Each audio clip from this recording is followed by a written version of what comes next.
आप कहाँ थे? मैं तो भूल ही गई कि आप तो ब्रेकिंग न्यूज बनाने के चक्कर में थे। अंबिएठ अंबिएठ किन्नू खेड दिए तेरे सोरिए आए।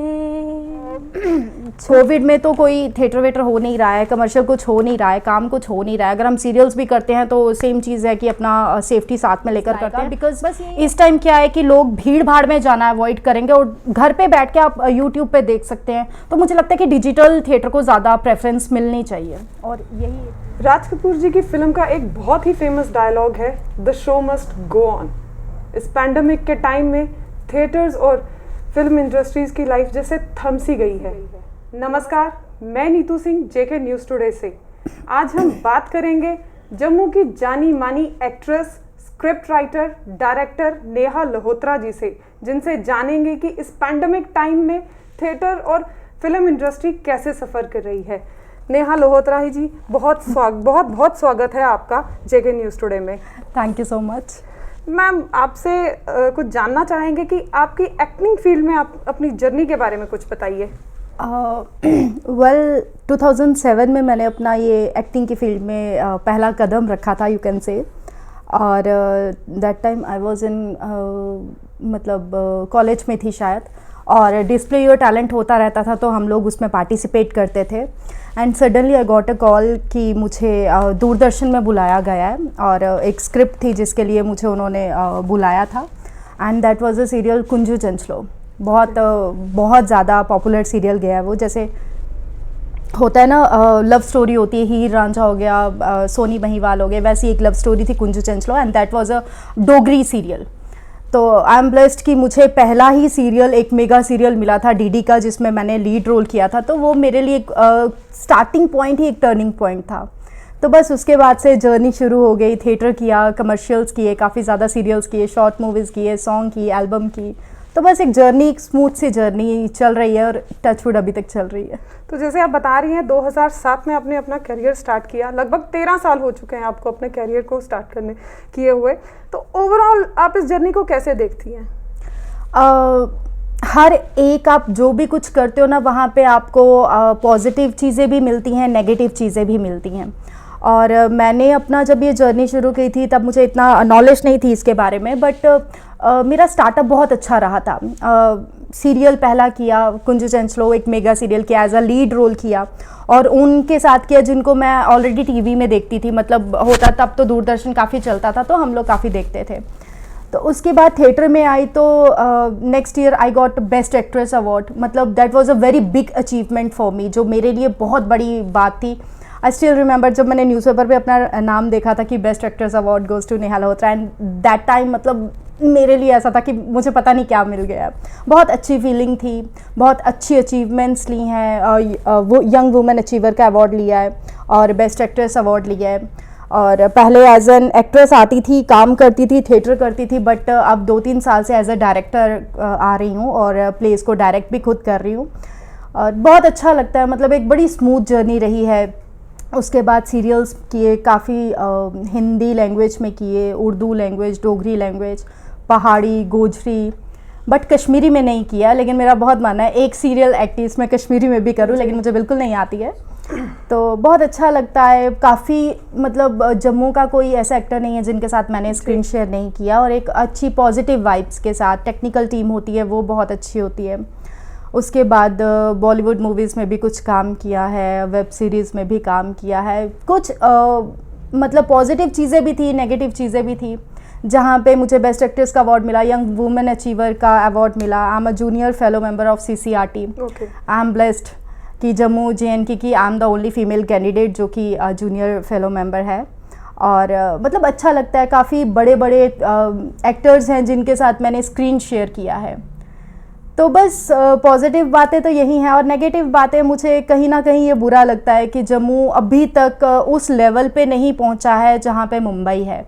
बिकॉज़ जम्मू में भी उतना ही टैलेंट है। मैं अभी मैं गई थी शूट पे, तो यंग जनरेशन को देख रही थी, छोटे छोटे लड़के लड़कियां हैं एंड बहुत ज़्यादा टैलेंटेड है। उनका डायलॉग डिलीवरी, उनकी बॉडी लैंग्वेज इतनी, मतलब आई एम इम्प्रेस्ड कि मतलब इतने छोटे बच्चों में भी इतना टैलेंट है। बट उनको ना कहीं ज़रूरत होती है एक चांस की, एक प्लेटफॉर्म की, जो जम्मू में नहीं है। तो बस इसी की वजह से हमारा जम्मू थोड़ा सा लैग कर रहा है। ये मुझे नेगेटिव चीज़ें लगती हैं जम्मू में। तो आपको लगता है कि जम्मू मुंबई के मुकाबले कम है? अरे डेफिनेटली कम है, ये तो हम अभी कंपेयर कर ही नहीं सकते हैं।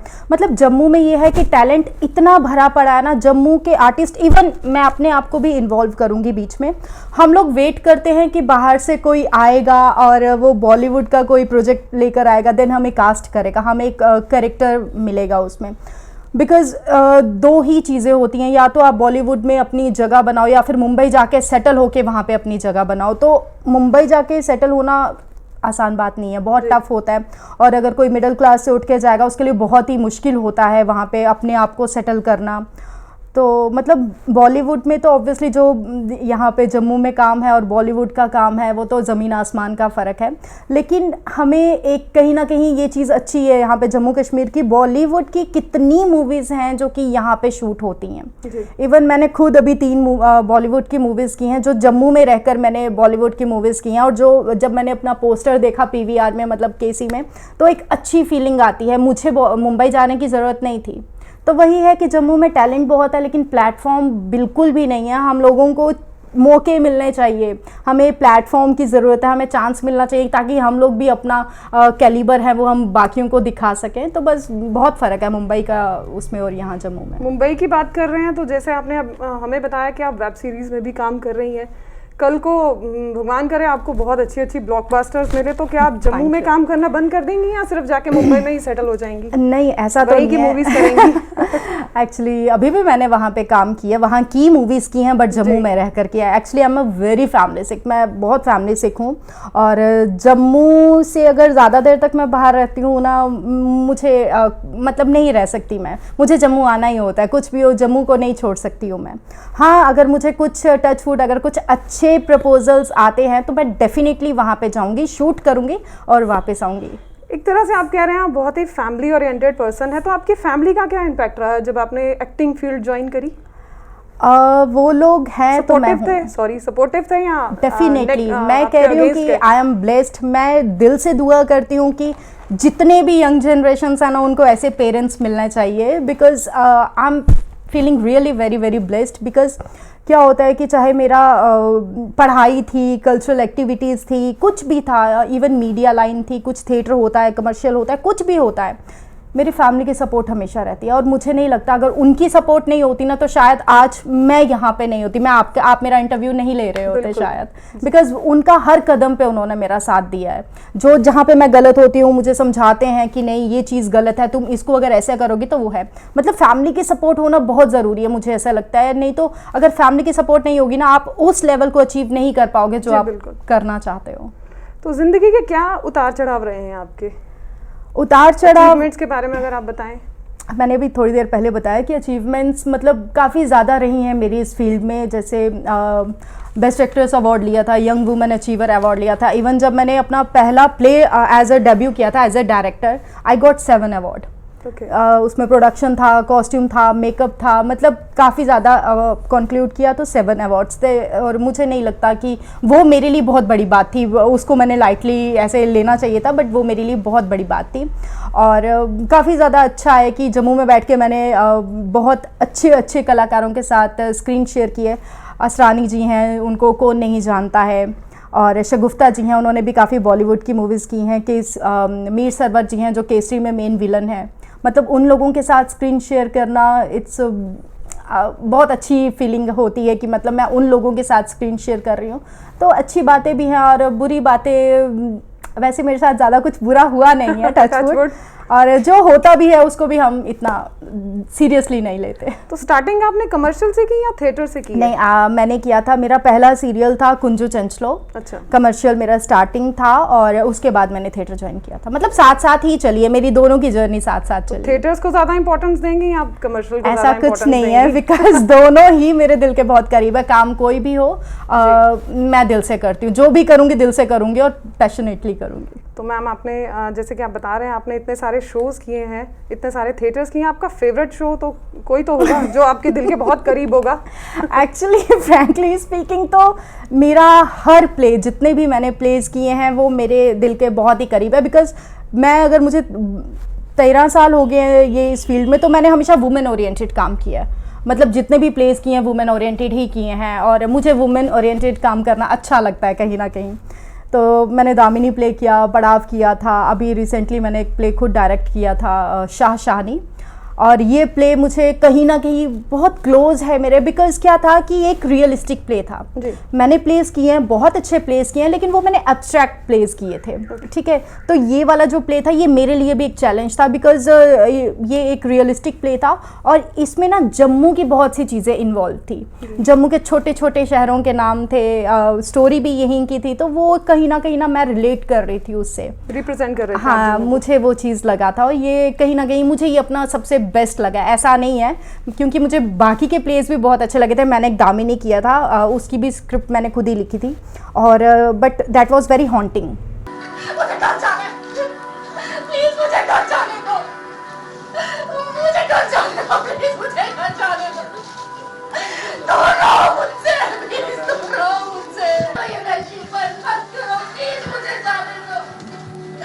इवन जब भी मैं उसकी बात करती हूँ ना, मेरे रोंगटे खड़े हो जाते हैं, क्योंकि वो प्ले एक ऐसा है ना कि that was a tribute actually, जो हमने किया था 2012 में ही किया था। और वो प्ले कहीं ना कहीं मेरे दिल के बहुत ज़्यादा करीब है।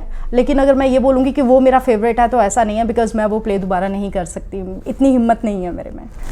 अब प्लेस की बात कर रहे हैं, आपने बहुत सक्सेस भी देखा है अपनी लाइफ में, तो सक्सेस को लेके आप क्या रखती हैं कि ये सक्सेस आपके लिए क्या मायने रखता है आपकी लाइफ में? सक्सेस तो किसी के भी लिए बहुत मायने रखेगा, मतलब कोई भी है वो सक्सेसफुल होना चाहेगा, जो मतलब सक्सेस के बिना तो कुछ होगा नहीं। इंसान काम ही इसीलिए करता है, वो सक्सेसफुल होना चाहता है और उसको सक्सेस ही चाहिए, इसीलिए वो काम करेगा। और आई एम ब्लेस्ड, मुझे जितना मिला है मैं उसमें खुश हूँ, बिकॉज़ मुझे पता है मुझे एक बहुत सपोर्टिंग फैमिली मिली है और एक जहाँ पे काम करती हूँ अच्छे डायरेक्टर्स होते हैं, अच्छे प्रोड्यूसर्स होते हैं, टीम बहुत अच्छी होती है। तो आई एम ब्लेस्ड, जहाँ पे भी हूँ आई एम हैप्पी। जब आप थिएटर्स में एक्ट करती हैं तो फैमिली तो ज़रूर आती होगी आपसे देखने के लिए, तो कभी वो एम्बैरेसनेस फील नहीं हुई कि फैमिली सामने बैठी हो और मैं कुछ शूट कर रही हूँ तो कुछ मैं गलती ना कर जाऊँ या कुछ ऐसा ना हो? नहीं, उस टाइम मैं भूल जाती हूँ कि मेरा अपना कोई है। ऑब्वियसली मेरे को ना प्ले से पहले एक होता है कि मैं एक बार मम्मा की शक्ल ज़रूर देख लूँ। मुझे अंदर से ये रहता है, because I am very close to my mom. पापा के भी हूँ, पापा डांटेंगे नहीं तो अगर मैंने उनका नाम नहीं लिया तो मुझे अपने पेरेंट्स से बहुत ज़्यादा, मतलब सब बच्चों को होता है, लेकिन मुझे पता नहीं क्यों ये होता है कि मेरा आज तक कोई भी शो है वो उन्होंने मिस नहीं किया है। कोई भी शो है थिएटर में, खैर कमर्शियल्स होता है तो वहाँ तो हमारी लोकेशंस अलग होती है, वहाँ तो वो आ नहीं सकते, लेकिन उनको पता है कि शोज़ होते हैं, अभिनव थिएटर में होते हैं, तो कोई शो ऐसा नहीं है जो उन्होंने नहीं देखा है। और जब वो लोग होते हैं ना तो मुझे मेरी स्ट्रेंथ मिल जाती है। मुझे पता है आप जो भी हो मैं गलत नहीं करूँगी क्योंकि मेरे पेरेंट्स सामने बैठे हैं। और जब मैं कैरेक्टर में होती हूँ ना तो सीरियसली मैं उस टाइम कैरेक्टर में होती हूँ, मैं भूल जाती हूँ कि मैं नेहा हूँ या ये है, वैसा कुछ मुझे याद नहीं रहता है। तो इसीलिए एम्बैरेसमेंट कभी हुई नहीं है, because that time I was in character कि मुझे अपना ही काम करना है। तो नेहा जी, आप कुछ अपना फेवरेट डायलॉग हमारे दर्शकों को सुनाना चाहेंगी जो आपके दिल के बहुत करीब हो, जिससे आपने वाहवाही लूटी है? वाहवाही तो मैंने बहुतों में लूटी है, टच वुड, बट मैं दामिनी का एक डायलॉग सुना दूंगी, because this script is written by me, तो कहीं ना कहीं ये मेरे दिल के बहुत क्लोज है।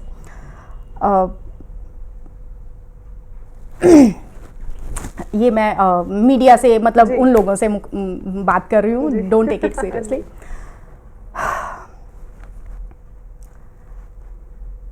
आप कहाँ थे? ओह, मैं तो भूल ही गई। आप तो एक गर्म चाय का प्याला लेकर टीवी देखने में मशगूल रहे होंगे ना कि आगे क्या होगा और आगे क्या होगा।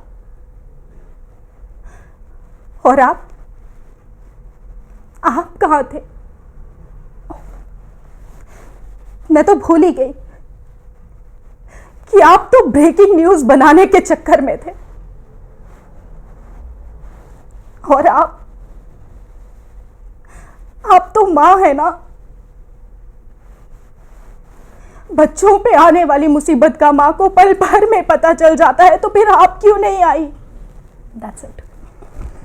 देखा कि आपकी वॉइस देख के लग रहा है कि आप बहुत ही इमोशनल पर्सन हैं। क्या सीरियसली लाइफ में मैं रोऊंगी, इसीलिए मैंने कट कर दिया। लाइफ में भी ऐसे ही इमोशनल है कि मैं बहुत इमोशनल हूँ।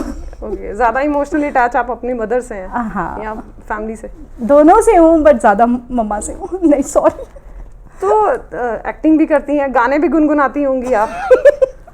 मैं बहुत बेसुरी हूँ।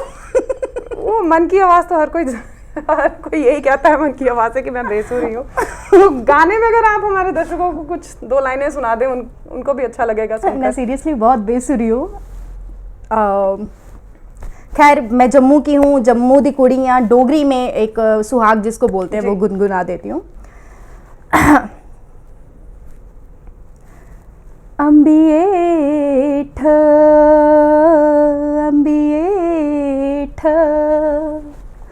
किन्नू खेड दिए तेरे सोरिए आए, छुप जा छुप जा छुप जा छुप जा, तिए लाडलिए तेरे सोरिए आए।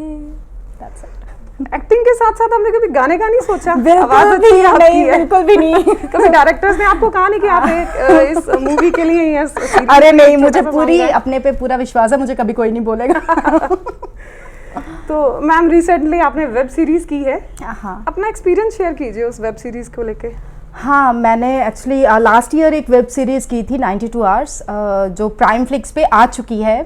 मैं सबको बोलूँगी, जो लोग भी हमें देख रहे हैं, कि प्राइम फ्लिक्स पे जाके 92 आवर्स ज़रूर देखिए, because it was a thriller, और जो मैंने कभी किया नहीं था। मेरे को जब भी कोई कैरेक्टर मिलता था ना, बहुत रोमांटिक, इमोशनल होने वाला, और मतलब रोमांटिक, ये बड़े सॉफ्ट इस टाइप के।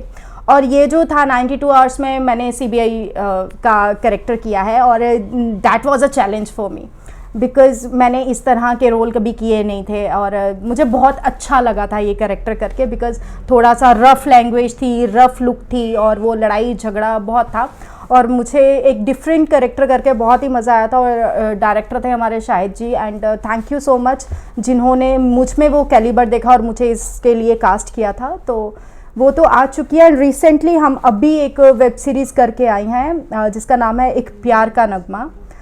ये कंसेप्ट बहुत ही अलग है, इसका अभी मैं डिस्क्लोज़ कुछ नहीं कर पाऊँगी, बट इतना बता देती हूँ कि 2 लड़कियों की कहानी है। So it's a beautiful story, बहुत अच्छी, बहुत खूबसूरत लिखी हुई है, डायलॉग्स बहुत अच्छे हैं, और कंसेप्ट बहुत अच्छा, लोकेशंस बहुत अच्छी हैं, और मुझे बहुत ही ज़्यादा मज़ा आया ये वेब सीरीज़ करके, और ये बहुत जल्दी आ जाएगी, but let's see, hope for the best. Bollywood में भी आप अपना सिक्का जमा चुकी हैं, तो सबसे ज़्यादा किस एक्टर के साथ काम करने में मज़ा आया आपको? मुझे तो असरानी जी के साथ बहुत मज़ा आया था, because he is a legend, I must say. Because कोई भी डायलॉग होता था ना, उनका जो एंड होता था ना, वो ऐसा पंच मार देते थे ना कि हमारी हंसी कंट्रोल करना मुश्किल हो जाती थी, और फिर हमें ना हंसी कंट्रोल करनी पड़ती थी, कभी दांत को ऐसे करके, कभी कुछ, की मतलब हंस ना दे हम और हमारा रीटेक ना हो जाए। वो तो अपना बोल के निकल जाते थे जी। तो बहुत मज़ा आया उनके साथ स्क्रीन शेयर करके, और शगुफ्ता जी के साथ भी किया है। उनके बहुत कुछ सीखने को मिलता है जब कोई बाहर आपका सीनियर एक्टर आता है, तो आप इवन कि हमें अपने छोटों से भी बहुत कुछ सीखने को मिलता है। हमारी टेक्निकल टीम होती है, हम उनसे बहुत कुछ सीखते हैं। तो ये है कि मुझे असरानी जी के साथ काम करके, स्क्रीन शेयर करके बहुत ज़्यादा मज़ा आया था। नेहा जी, अब हम थोड़ा सीरियस टॉपिक पे बात करते हैं। As you know, corona virus एक पैंडेमिक टाइम अभी चल रहा है, तो थिएटर्स को लेके बहुत ही नेगेटिव इम्पैक्ट है। थिएटर्स को लेके ही क्यों, सब किसी चीज़ को लेके एक नेगेटिव इम्पैक्ट पड़ा है। तो मतलब इसका रिवाइवल आप कैसे देखती हैं?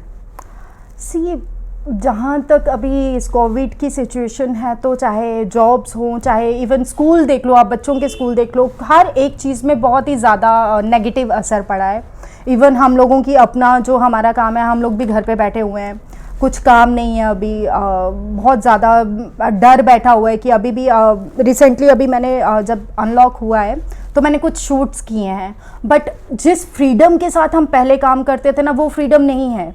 मतलब हम लोग बैठेंगे, एक गैप रखेंगे, मास्क साथ में होगा, सैनिटाइज़र साथ में होगा, और जिस खुशी के साथ, जिस मतलब एक मस्ती के साथ हम सेट पे जाते थे, एक दूसरे को हक करना, ये वो नहीं रहा है। मतलब वो एक फ्रीडम नहीं रही है। हम कहीं ना कहीं ना वो बैक ऑफ माइंड में चलता है कि हमें अपना सेफ्टी खुद रखनी है, ये है वो है। और मुझे ऐसा लगता है कि आफ्टर कोविड जो हमारा थिएटर है, डिजिटल थिएटर को आई थिंक ज़्यादा प्रेफरेंस मिलनी चाहिए कि जो हमारा फिजिकल थिएटर है, जिसमें आपकी फिजिकल अपीयरेंस कम हो, मतलब वर्चुअल जिसको लोग ज़्यादा अप्रिशिएट करें। बिकॉज आप अभिनव थिएटर में जाके इस टाइम प्ले करना तो पॉसिबल नहीं होगा। तो वही चीज़ अगर आप कहीं पे शूट करते हो, अगर आप प्ले करते हो, उसको शूट करते हो और आप उसको यूट्यूब पे चढ़ाते हो, फेसबुक पे या कहीं पे भी सोशल साइट पे चलाते हो, तो आई थिंक वो एक ज़्यादा आपके लिए पॉजिटिव चीज़ लाएगा। बिकॉज इस टाइम क्या है कि लोग भीड़ भाड़ में जाना अवॉइड करेंगे और घर पे बैठ के आप यूट्यूब पे देख सकते हैं। तो मुझे लगता है कि डिजिटल थिएटर को ज़्यादा प्रेफरेंस मिलनी चाहिए और यही एक वे आउट भी होगा। तो पोस्ट कोरोना थिएटर का डिफरेंस से आप क्या विजुलाइज करती हैं? ये मैं सेम यही बोलूँगी कि कोविड में तो कोई थिएटर वेटर हो नहीं रहा है, कमर्शियल कुछ हो नहीं रहा है, काम कुछ हो नहीं रहा है। अगर हम सीरियल्स भी करते हैं तो सेम चीज़ है कि अपना सेफ्टी साथ में लेकर करते हैं। बस यही है कि पोस्ट कोविड भी हम थोड़ा सा ये करेंगे कि भीड़ भाड़ में मत जाएं, एक मतलब जैसे ऑरा होता है एक पूरा, अभिनव थिएटर में ना करें, ओपन थिएटर करें। अगर हमें करना ही है ओपन थिएटर करें, क्योंकि अभी के टाइम पे भी कुछ ग्रुप्स ऐसे हैं जो अपने आप को लाइव रखने के लिए मतलब थिएटर कर रहे हैं। ठीक है, ज़रूरी नहीं है कि आपको अकेडमी में जाके ही प्ले करना है। बिकॉज आई स्टिल रिमेंबर हमारा लास्ट टाइम फेस्टिवल हुआ था 2018 में, उसके बाद 19 में भी नहीं हुआ। आई डोंट नो क्या रीज़न थे क्या नहीं। अभी तो कोविड है, इस टाइम तो होने का पॉसिबिलिटीज़ नहीं है। But the thing is after Covid भी डिजिटल थिएटर को ज़्यादा प्रेफरेंस मिलनी चाहिए और वही होना भी चाहिए एक्चुअली। अब जैसे कि हम देखने में अभी आया है कि महाराष्ट्र में, मुंबई में कोविड बहुत ज़्यादा फैल गया। अब इसके चलते अगर आपको वहाँ पर कोई प्रपोजल आता है तो कभी आप इस बढ़ते कोरोना के केसेस को लेकर वहाँ पर आप शूट करने में इंटरेस्टेड हैं? मैं झूठ नहीं बोलूँगी आपसे, मुझे लास्ट वीक भी कॉल आया वहाँ से, बिकॉज उनकी भी कुछ वेब सीरीज़ हैं। बिकॉज अभी तो आप मूवीज़ के बारे में सोचना भूल ही जाओ ना, ये भूल जाओ कि मूवीज़ लगेंगी और आप थिएटर में जाओगे देखने, वैसा कुछ तो होने से रहा। अभी जितना जोर है वो वेब सीरीज़ पे है, वेब सीरीज़ ज़्यादा बन रही हैं। तो मुझे कॉल्स आ रही हैं मुंबई से अभी, बट मैं जा नहीं रही हूँ, जा क्या नहीं रही हूँ, अभी मैं यहाँ पे भी बिज़ी हूँ, यहाँ पे भी काम है, अपना काम कर रही हूँ। बट अगर मुझे इस टाइम कोई बोलेगा कि तुम मुंबई जाके शूट करो तो दिस इज़ थोड़ा सा डिफ़िकल्ट होगा मेरे लिए। बिकॉज इस टाइम ये है कि हमें अपने से ज़्यादा अपनी फैमिली के बारे में भी सोचना है। अपना हो तो कुछ इतना इशू नहीं होता, बिकॉज अब जिनकी थोड़ी सी एज हो जाती है, मतलब अबव 50 हो जाते हैं, या फिर जिनके घर में छोटे बच्चे हैं, उनको थोड़ा सा कॉशियसली चलना पड़ेगा। और मुझे ऐसा है कि मैं अपने पेरेंट्स के लिए कोई रिस्क नहीं लेना चाहती हूँ। आई डोंट वांट कि मैं बाहर जाऊँ और वापस आऊँ तो उनको मैं किसी परेशानी में डालूँ, तो अभी ये पॉसिबल नहीं होगा फ़िलहाल के लिए। नेहा जी, जेके न्यूज़ टुडे के साथ बात करने के लिए बहुत बहुत शुक्रिया। इसी गाने के मैसेज के साथ हम आपसे विदा लेते हैं। नमस्कार।